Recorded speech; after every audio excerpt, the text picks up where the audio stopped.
శ్రీనివాస్ గారు రాజకీయ విశ్లేషకులు. నమస్తే అండి ప్రభాకర్ గారు. నమస్తే అండి అడుసుమల్లి శ్రీనివాస్ గారు. ఓకే, అడుసుమల్లి శ్రీనివాస్ గారు, ముందుగా మీరు చెప్పండి, ఒక అనలిస్ట్గా ఏపీ రాజకీయాలు చూస్తే ఏమనిపిస్తుంది? అన్నింటికంటే టికెట్ దక్కని వారు ఎవరైతే ఉన్నారో అసంతృప్తులు వెంటనే అంటే దుమ్మెత్తిపోయడం, పక్క పార్టీలోకి వెళ్ళడం జరుగుతోంది. ఒకప్పటికంటే ఇప్పుడు చాలా వేగంగా ఇక్కడి నుంచి వెళ్ళిపోవడం, చేరిపోవడం జరుగుతోంది. అన్నింటికంటే ఎవరైతే టికెట్ దక్కిందో ఆ దక్కని పార్టీ నుంచి ఎవరైతే వస్తున్నారో వాళ్ళని వలసలకి అంటే ఆపరేషన్ ఆకర్షణ లాంటిదే చేస్తున్నారు, వాళ్ళని ఆకర్షిస్తున్నారు తమ పార్టీ బలోపేతానికి. ఎందుకంటే తమకు ఎలాగో టికెట్ దక్కలేదు కాబట్టి వాళ్ళ ఓటమికి వాళ్ళు ఎక్కువగా కృషి చేస్తారు కాబట్టి వీళ్ళని తీసుకుపోతున్నారు అన్న వాదన వినిపిస్తోంది. మీరైతే ఓవరాల్గా ఏం చెప్తారండి? నమస్కారం అండి మేడం. ఇంకా ప్రభాకర్ గారు కాకుండా ఇంకెవరున్నారండి? ఇంకా సుజాత గారు వైసీపీ అధికార ప్రతినిధి, ఇంకా రజనీ గారు జనసేన అధికార ప్రతినిధి అండి. సుజాత అండ్ రజనీ. ఓకే, వాళ్ళందరికీ నమస్కారం అండి.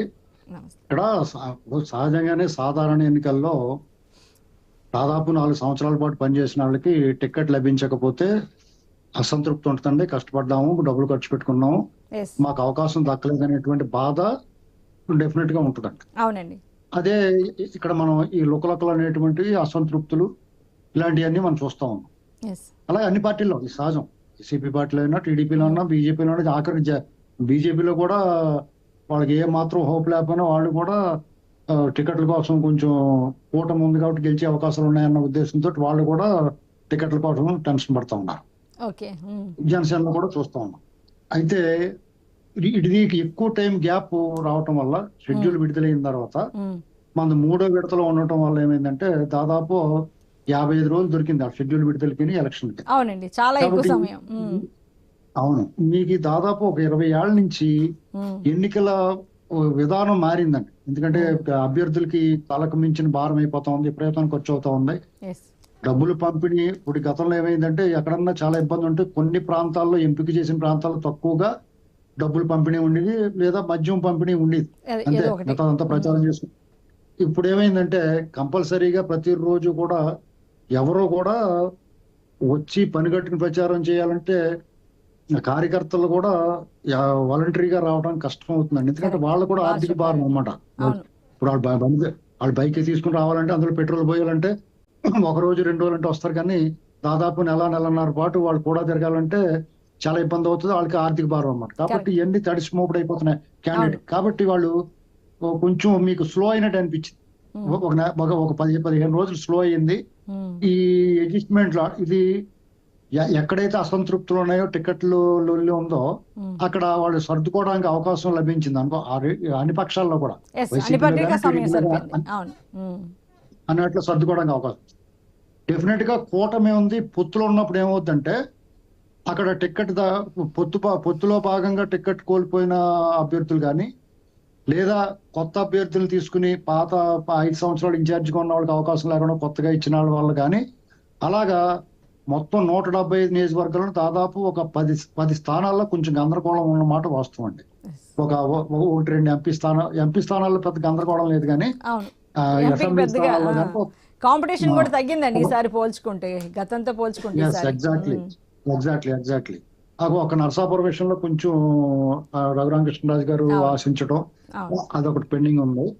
ఇక అసెంబ్లీ స్థానాలు అయితే దాదాపు 10 స్థానాల దగ్గర కొంచెం గందరగోళం అయితే వాస్తవంగా ఉంది ఇటు కూటమికి సంబంధించి.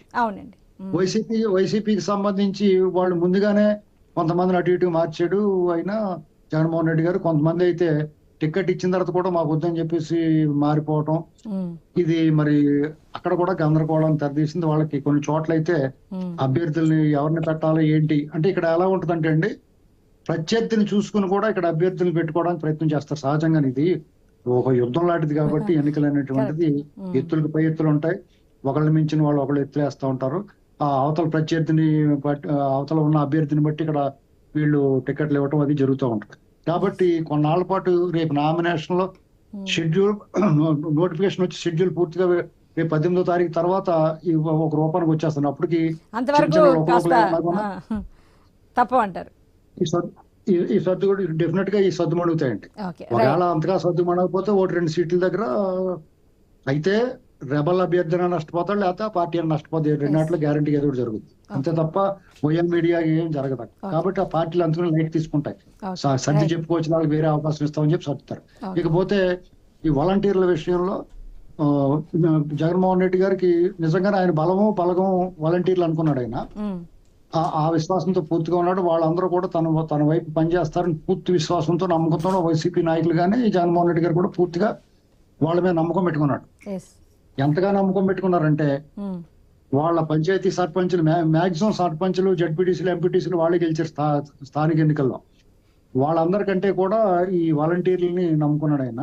ఓకే అండి. అది పూర్తిగా అలా నమ్మటం అనేటువంటిది కొంచెం ఆయన దెబ్బ అవుతాడేమో అని నాకు అనిపిస్తుంది. ఎందుకంటే 5 సంవత్సరాలు పనిచేశారు. 5,000కి పనిచేయటం అంటే చాలా కష్టం అండి అది. ఉమ్, ఇప్పుడు పల్లెటూరులో ఉన్న ఇప్పుడు పట్టణాలకి, రూరల్కి, అర్బన్ కి పెద్ద డిఫరెన్స్ లేదండి. ఉమ్, మీకు అర్బన్ లో ఒక సబ్బు బిళ్ళ 10 రూపాయలు పెట్టి కొనుక్కుంటే రూరల్ లో కూడా 10 రూపాయలకే దొరుకుతుంది. అవును. కాబట్టి ఒకప్పటికి ఇప్పటికి ఓన్లీ రెంట్స్ తప్పించి మిగతా అన్ని సేమ్ టు సేమ్ అయిపోయాయి కదా. ఈ కాస్ట్ రెంట్ కూడా రెంట్ లో ఏమైనా తక్కువ ఉన్నాయనుకుంటున్నారు, అక్కడ ఏమన్నా అక్కడ తక్కువే ఉండవు. ఎందుకంటే ఉమ్, అసలు రూరల్ కి అర్బన్ కి గీత చెరిగిపోయిందండి.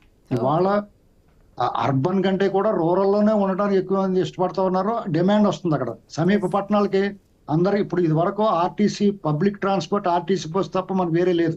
ఒక 20 ఏళ్ల క్రితం చూసుకోండి. ఇప్పుడు ప్రతి ఇంట్లో ఒక వెహికల్ ఉంటుంది. 2 వీలరా, 3 వీలరా, 4 వీలరా, ఏదో ఒక వెహికల్ ఉంటుంది.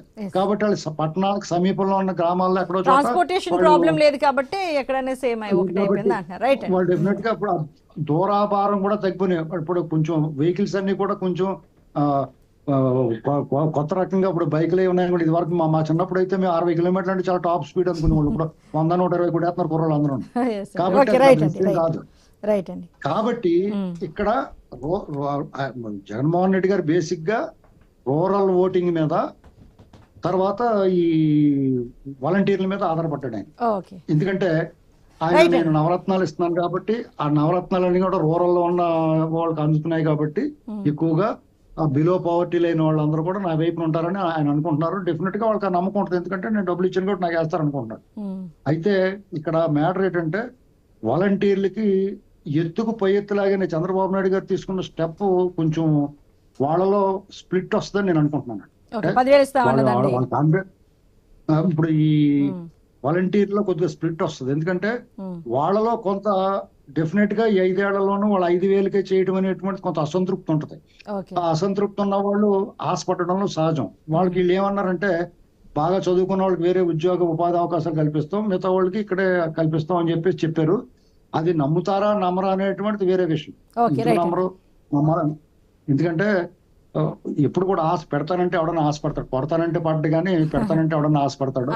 అలాగా ఏ మాత్రం అందులో ఒక 20-30% స్ప్లిట్ తీసుకొచ్చినా వాళ్ళకి మేలు జరుగుద్ది. No doubt. మళ్ళీ మీ దగ్గరికి వస్తామండి. మరి మనతో పాటు మళ్ళీ